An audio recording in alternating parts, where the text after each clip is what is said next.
அகில மீடியாவின் அன்பான சொந்தங்களுக்கு இனிய வணக்கம். இன்றைய உலகின் முக்கிய செய்திகளோடு இணைந்திருக்கின்றீர்கள். விடாப்பிடியாக நிற்கும் ஈரான், பேச்சுவார்த்தைகளில் திணறும் அமெரிக்கா.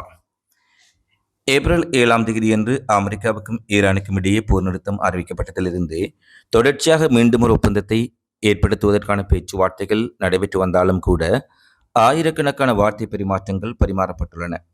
அதேபோல நூற்றுக்கணக்கான தொலைபேசி அழைப்புகளிலும் முக்கியஸ்தர்கள் பேசியுள்ளார்கள். ஆனாலும் பிராந்தியத்தில் ஒரு ஸ்திரத்தன்மையை மீட்டெடுக்கும் ஒரு ஒப்பந்தத்தை பெறுவதில் அவை தோல்வியடைந்திருப்பது அமெரிக்காவுக்கு பாதி ஏமாற்றத்தை ஏற்படுத்தியுள்ளது.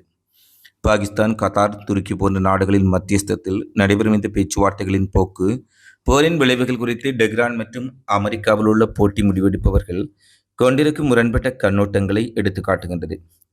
அமெரிக்க ஜனாதிபதி டொனால்ட் ட்ரம்பும் அவரது நிர்வாகமும் ஈரானிய ஆட்சி சந்தித்த குறிப்பிடத்தக்க இராணுவ மற்றும் தலைமைத்துவ இழப்புகளை சுட்டிக்காட்டும் அதே வேளையில் ஈரான் கண்ணோட்டம் அதற்கு முற்றாக நேர்மாறாக உள்ளது. ஈரானின் கண்ணோட்டத்தில் இஸ்லாமிய குடியரசை பதவியிலிருந்து அகற்ற தவறிய உலகின் முதன்மை வல்லரசான அமெரிக்காவால், அதாவது பெரிய சாத்தான் என்று அழைக்கப்படுபவரால் தொடங்கப்பட்ட ஒரு மோதலை அது வெற்றிகரமாக சமாளித்துள்ளது. அது மட்டுமல்ல, ஒரே நேரத்தில் மத்திய கிழக்கில் இருக்கும் அத்தனை அமெரிக்க தளங்களையும் சுக்குநூறாக அளித்திருப்பதனூடாக ஈரானின் கையே இந்த தாக்குதலில் ஓங்கியிருப்பதாக பலரும் தெரிவித்துள்ளார்கள். இதன் காரணமாக அமெரிக்காவை இராணுவ ரீதியில் கடல், தரைவழி எதிலும் எதிர்கொள்ள ஈரான் தயார் நிலையில் இருப்பதால் தன்னுடைய விடயங்களில் ஈரான் உறுதியாக இருக்கின்றது. கார்முஸ் ஜலசந்தியின் கட்டுப்பாடு மற்றும் அணுசக்தி விவகாரத்தில் செறிவூட்டப்பட்ட யுரேனியத்தை ஒப்படைக்காமல் இருப்பது என்பவற்றில் ஈரான் உறுதியாக இருக்கும் சூழ்நிலையில் அமெரிக்காவில் ஏற்பட்ட உள்நாட்டு பிரச்சினைகள் மற்றும் ட்ரம்புக்கு எதிரான போக்கு மிக சிக்கலாக மாறியிருப்பதால் எப்படியாவது ஈரானுடன் நெருக்கமாக ஒரு ஒப்பந்தத்தை ஏற்படுத்த வேண்டும் என அமெரிக்கா திணறி வருவதாக அரசியல் ஆய்வாளர்கள் தெரிவித்துள்ளார்கள். 4 நியூசிலாந்து எம்பிக்களுக்கு பயணத்தடை விதித்தது சீனா.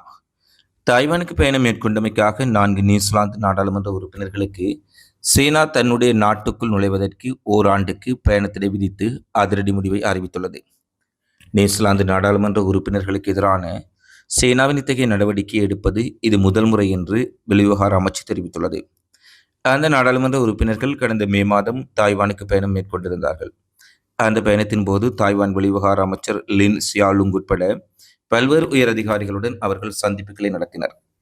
உள்ளூர் ஊடகங்களின் தகவலின்படி நாடாளுமன்ற உறுப்பினர்கள் தங்களது தாய்வான் பயணத்தில் இருந்து திரும்பிய பின்னரே சீனா விதித்த தடை குறித்த தகவலை பெற்றார்கள்.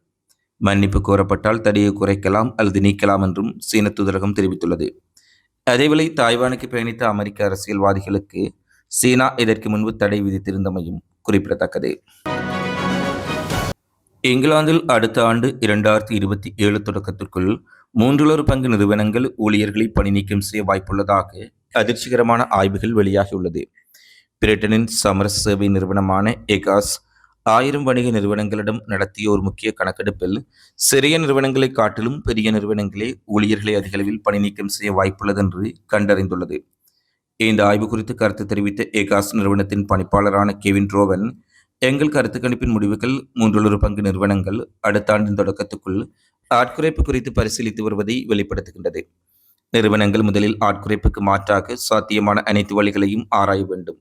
ஆட்குறைப்பு மேற்கொள்ள வேண்டிய கட்டாயம் ஏற்பட்டால் மட்டுமே நிறுவனங்கள் சட்டபூர்வ நடவடிக்கைகளையும் ஊழியர்களின் கருத்துக்களை கேட்பதற்காக அவர்களுடன் முன்கூட்டிய கலந்தாலோசனைகளையும் மேற்கொள்ள வேண்டும். இல்லையெனில் நிறுவனங்கள் சட்ட நடவடிக்கைக்குள்ளாகும் ஆபத்தை எதிர்கொள்வதுடன் ஆயிரக்கணக்கானவர்கள் திடீரென வேலை வாய்ப்பை இழந்தால் அவர்களின் வாழ்வாதாரம் பாதிக்கப்படும் என்றும் கூறப்பட்டுள்ளது. காசா மீது நள்ளிரவில் இஸ்ரேல் ஆக்கிரமிப்பு படைகள் நடத்திய கொடூரமான தாக்குதலில் 9 அப்பாவி பலஸ்தீன் மக்கள் கொல்லப்பட்டுள்ளார்கள். இஸ்ரேலுக்கும் லெபனானின் ஹிஸ்புல்லா இயக்கத்தினருக்கும் இடையே போர் நிறுத்த பேச்சுவார்த்தைகள் நடைபெற்று வரும் நிலையில் திடீரென காசா மீது இஸ்ரேலிய படைகள் கடந்த புதன்கிழமை நள்ளிரவு வான்வழி தாக்குதலில் நடத்தியிருப்பது பெரும் அதிர்ச்சி ஏற்படுத்தியுள்ளது. காசாவின் பொதுமக்கள் சிறைந்து வாழக்கூடிய பல்வேறு முக்கிய பகுதிகளை குறிப்பிட்டு இஸ்ரேல் நடத்திய 4 வான்வழி தாக்குதலில் 2 பெண்கள் மற்றும் 2 குழந்தைகள் உட்பட 9 பலஸ்தீன் மக்கள் கொல்லப்பட்டதாக தெரிவிக்கப்பட்டுள்ளது. இதனைத் தொடர்ந்து கடந்த 2025 அக்டோபர் மாதம் இஸ்ரேல் ஹமாஸ் இடையே போர் நிறுத்தம் கொண்டுவரப்பட்டதற்கு பிறகு இஸ்ரேலிய படைகள் நடத்தும் தாக்குதல்கள் மீண்டும் ஒரு ஒப்பந்தத்தை நீர்த்துப்போக செய்து விடுமா என்ற அச்சம் எழுந்துள்ளது. லெபனானிலும் சரி, காசாவிலும் சரி, ஒப்பந்தத்தை மீறி இஸ்ரேல் தாக்குதல் நடத்துவதாகவும் ஆனால் இந்த ஒப்பந்தங்களை கொண்டு வருவதில் பிரதானமாக பங்கு வகித்த அமெரிக்கா இது குறித்து பாராமுகமாக இருப்பதாக சர்வதேச மனித உரிமை ஆர்வலர்கள் கவலை வெளியிட்டுள்ளார்கள். அணு ஆயுதங்களுக்காக புதிய ஆலையை திறந்த வடகொரியா. 5 ஆண்டுகளுக்கு முன்பு இருந்ததை விட வடகொரியாவின் ஆயுதத்தர அணு பொருட்கள் உற்பத்தி திறன் 2 மடங்கிற்கும் அதிகமாக தற்போது அதிகரித்துள்ளது. தனது அணு ஆயுத திட்டத்தை விரிவுபடுத்தும் நடவடிக்கையில் தொடர்ந்து ஈடுபட்டு வரும் வடகொரியா அணுகுண்டுகளுக்கான எரிபொருளை உற்பத்தி செய்யும் புதிய ஆலையை திறந்துள்ளது. இந்த ஆலையில் மிகவும் மேம்பட்ட தொழில்நுட்பம் பயன்படுத்தப்படுவதாக வடகொரியா தெரிவித்துள்ளது. ஆனால் இந்த ஆலை எங்குள்ளது அல்லது எப்போது செயல்பட தொடங்கியது என்பது குறித்த விவரங்கள் வெளியிடப்படவில்லை. அந்த ஆலைக்கு வடகொரிய அதிபர் கிம் ஜாங் உன் சென்று பார்வையிட்டதாக வடகொரிய அரசு தொலைக்காட்சி தெரிவித்துள்ளது. அப்போது 5 ஆண்டுகளுக்கு முன்பு இருந்ததை விட வடகொரியாவின் ஆயுதத்திற அணு பொருட்கள் உற்பத்தி திறன் 2 மடங்கிற்கும் அதிகமாக அதிகரித்துள்ளது என கிம் ஜாங் உன் கூறியதாக தெரிவிக்கப்பட்டுள்ளது. இதற்கிடையே வடகொரியாவின் அணுசக்தி நடவடிக்கைகளை கண்காணிக்க அமெரிக்காவுடன் நெருக்கமாக ஒருங்கிணைந்து செயற்படுவதாக தென்கொரியாவும் அறிவித்துள்ளது.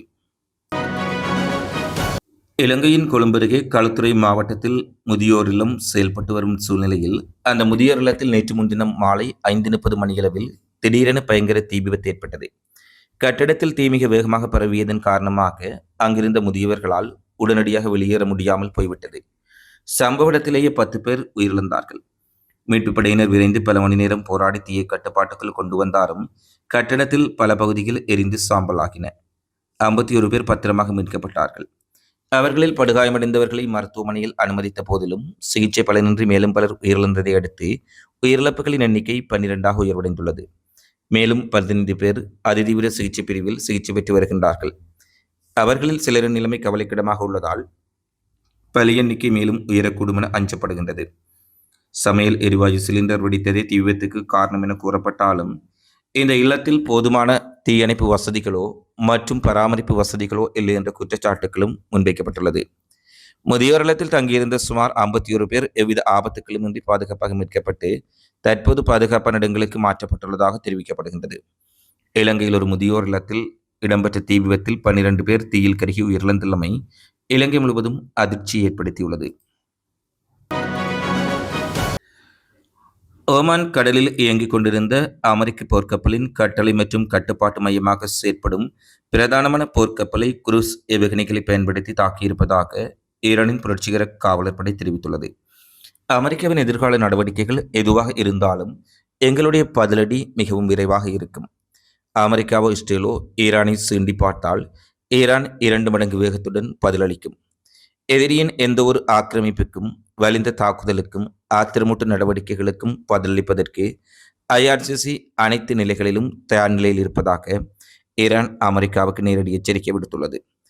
ஏற்கனவே குவைத் விமான நிலையத்தின் மீது நடத்திய தாக்குதல்களை தொடர்ந்து ஓமான் கடலில் அமெரிக்காவினுடைய போர்க்கப்பல் கட்டளை மையமும் தாக்கப்பட்டுள்ளமை வளைகுடா முழுவதும் பதற்றத்தை ஏற்படுத்தியுள்ளது.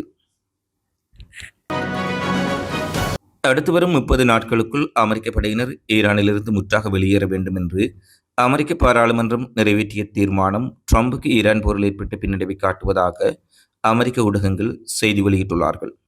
அமெரிக்க பாராளுமன்றத்தில் குறிப்பாக ட்ரம்பினுடைய கட்சியை சேர்ந்த குடியரசுக் கட்சியின் சில உறுப்பினர்கள் கூட ட்ரம்புக்கு எதிராக வாக்களித்துள்ளமை ட்ரம்ப் மீதான நம்பகத்தன்மை எதிர்க்கட்சிகள் அமெரிக்க மக்களுக்கு மட்டுமல்ல சொந்த குடியரசுக் கட்சிக்குள்ளேயே ஏற்பட்டிருப்பதாகவும் ஈரான் போரில் ஏற்பட்ட தோல்வியும் ஈரான் போர் தொடர்பில் ட்ரம்பும் அவருடைய கூட்டாளிகளும் முன்னுக்கு பின் முரணாக தெரிவித்து வரக்கூடிய பொய்யான தகவல்களுமே இந்த நடவடிக்கைக்கு காரணம் என கூறப்படுகின்றது. நாடாளுமன்றம் நிறைவேற்றிய தீர்மானத்தை அடுத்து ஈரான் போரில் சுதந்திரமாக செயற்படவும் சுதந்திரமாக நிதியை கையாள்வதற்கும் ட்ரம்புக்கு சிக்கல் ஏற்படலாம் என அமெரிக்க ஆய்வாளர்கள் தெரிவித்துள்ளார்கள். இது ஈரான் போரை விரைவில் முடிவுக்கு கொண்டு வர உதவும் என்பதும் பலருடைய கருத்தாக இருக்கின்றது. இவை இன்றைய நாளில் வெளியான மிக முக்கியமான செய்திகளின் தொகுப்பாக பதிவாக இருக்கின்றது.